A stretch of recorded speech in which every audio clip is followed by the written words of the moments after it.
Okay, here's a good example of fungus rot, side of a house. So it looks kind of scary. You look at it there, you see on the bottom left corner of that window and then the bottom right there.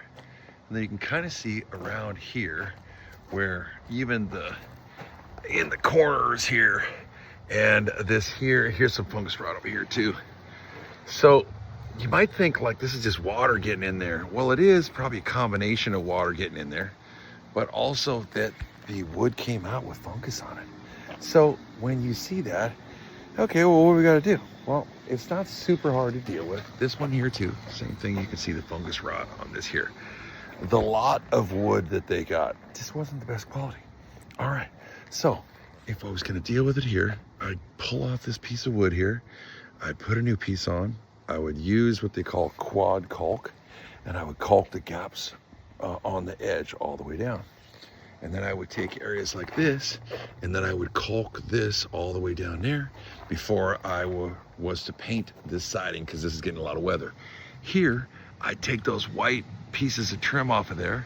I gotta use a ladder, obviously, and then I'm gonna come check all the sheeting and make sure everything's cool, make sure it's all properly sealed. Again, then put some what they call blue skin wrap around the windows. It's just kind of like a sticky plastic wrap around the windows, like almost like a tar paper, and that can seal up around the windows. And then we put new whitewood trim all the way around there, and then we caulk it all the way around there, and then we can paint it. And it usually comes out primed and we can paint it. So then it's like, well, how much is this gonna cost? This is a lot of money, right? Okay, well, each one of these pieces here, they're probably $6-ish, maybe $8 for a piece of white wood. You might get a longer one and cut it into each one of the pieces. So here, let's say I got those two on the sides, and that would be like one piece I cut in half. And then one on the top and the bottom, that would be another piece. And then here we'd have one piece, and then here we'd have one piece. So we got like 4 pieces here, piece over there. Let's call it $10 to $15 a piece. All right, so we got 4 of them. So we're gonna be about $100, and then we gotta get a little caulk. Caulk they're pretty proud of. It's around $8-9 a tube. So now we're gonna get the caulk, and that's probably gonna be, well, I don't know, 4 or 5 tubes of it possibly. So we're gonna be, let's say, $150 in parts.